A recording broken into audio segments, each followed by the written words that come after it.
Hello gang, thought I'd do something a little bit different and talk about my production-y things for this video, and that is you taking things and using them for things that they're not really meant to do, which today's video is about guitar pickups and what I've been doing with them. So I've spent about a year just looking into things, and I'm just going to go through three things I've come up with that are, I think are worth sharing. Before I get into these guitar pickup experimenty things, I want to talk about like the fundamentals of guitar pickups, and it gets a bit sciencey, but if you survive GCSE core science, I'm sure you can handle it. But anyway, at their core, they're 6 pole pieces, right? Or 7, 8, or 9 if you commit sin, and they're inside a plastic casing, and around them, I mean you can't see it on this because it's got tape on it, but just imagine you can see a copper wire just coiled around it. That's what it looks like. So each pole piece, the 6 pole pieces, is permanently magnetized, or, well, more simply speaking, it's a magnet. It's a magnet, and each one, is assigned to each string and fitted to a guitar. And said guitar is plugged into an amp. I pointed at my amplifier. The pickup can now function. When plugged, the guitar strings, made from a magnetic material such as nickel or steel, generates its own magnetic field and becomes magnetized by the guitar pickup. It's that interaction between both string and magnetic pole piece in the guitar pickup is what induces the current in from the copper wire, and is sent from the guitar to the amplifier, and you hear it, and that's what makes the sound. So, summarize, in its simplest form, each pole piece is like a little microphone for each string, and, if you want the best capture, you want your strings to run over the top, in line with the pickup, but, not directly touching, because, magnets, and, because it's where its magnetic field is strongest is also not like directly above it. It's like there's an area. I'm not going to go too deep into it, and then you get the highest current, loudest sound, job done. So as in a lecture about a year or so ago, I was introduced to the idea of using pickups in, the unusual ways by using a piezo pickup and using it to pick up electrical currents in things such as like a laptop, computer, phone, whatever. I assume this works in the same way as picking up a guitar string vibrating, as Faraday's first law of induction describes how a current travelling through a wire generates an electromagnetic field. So I didn't have a piezo pickup. What I did have was just a normal pickup line about, so I cannibalized an old jack lead, stuck it on, and then decided to use that. And my experiment with this, this little boy, basically led me on to the next few things. So following on from the interaction between, magnets, guitar pickups, all that jazz, I thought, well, what else could be picked up by a guitar pickup? And that led me to think about, the electromagnetic spectrum. We all know what it is, but for a quick refresher, the electromagnetic spectrum is a spectrum of waves that both have an electric and magnetic component, which encapsulates radio waves, microwaves, infrared light, visible light, ultraviolet light, X-rays, and gamma rays. Everyone has infrared light easily accessible to them in their homes in the form of, TV remotes. So the human ear pressing a button on a TV remote, it doesn't make a sound, unless you hear, the button pressing, but It does make noises. This thingy, when you go like that, you do that, and it makes noises. Depending on what button is pressed, the pitch of the tone generated changes. And I have actually used that in some of my music, and that is in The Men Are Coming to Set You on Fire, and I'll just play a clip of that. That's what it is. But it isn't. But it could be. But it isn't. Or is it?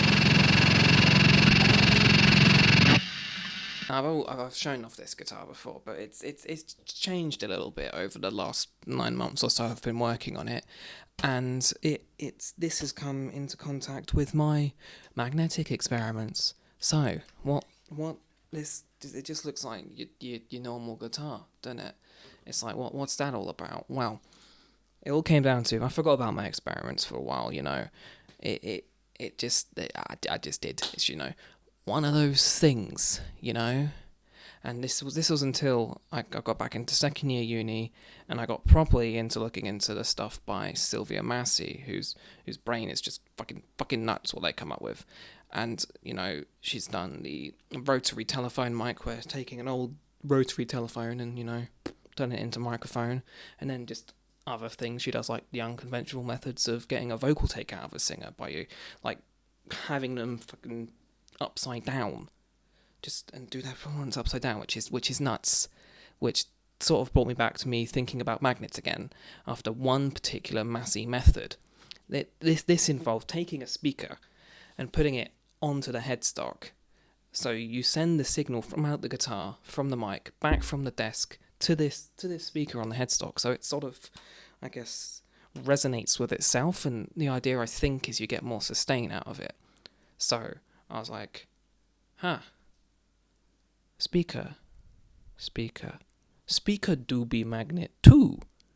So anyway, speakers. I'll talk about those for a second. So anyway, a speaker contains two magnets, one that is a permanent magnet and another which is an electromagnet.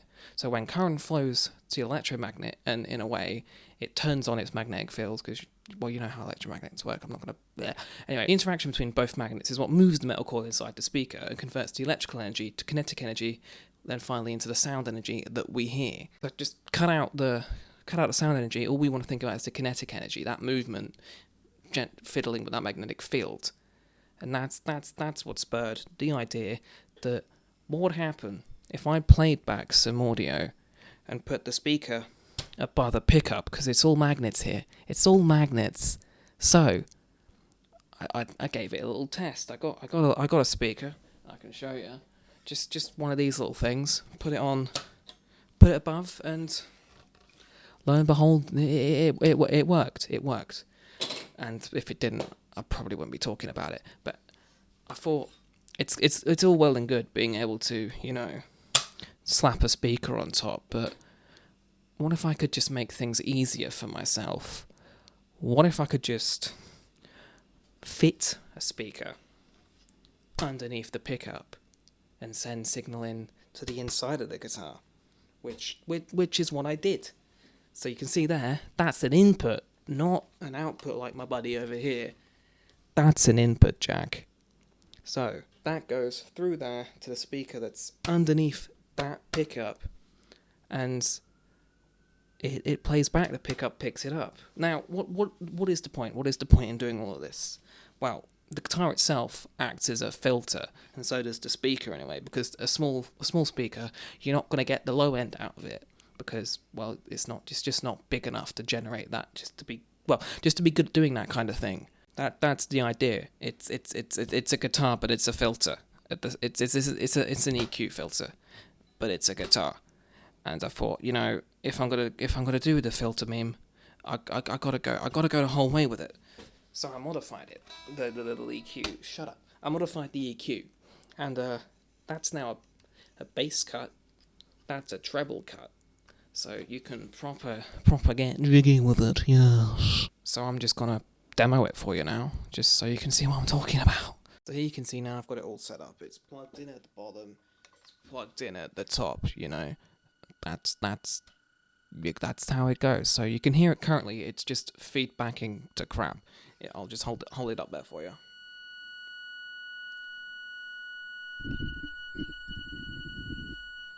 So you should be able to just about hear there's signal coming through, because it's not a loud signal. You won't really, hear much of it. So I'm going to use one of my old tracks that I put out from my old Year 1 EP, go give that a listen. I've already played another track, I might as well play another one. So I'm just going to play with the EQ controls and just send the signal through this bad boy and just show you how I do it.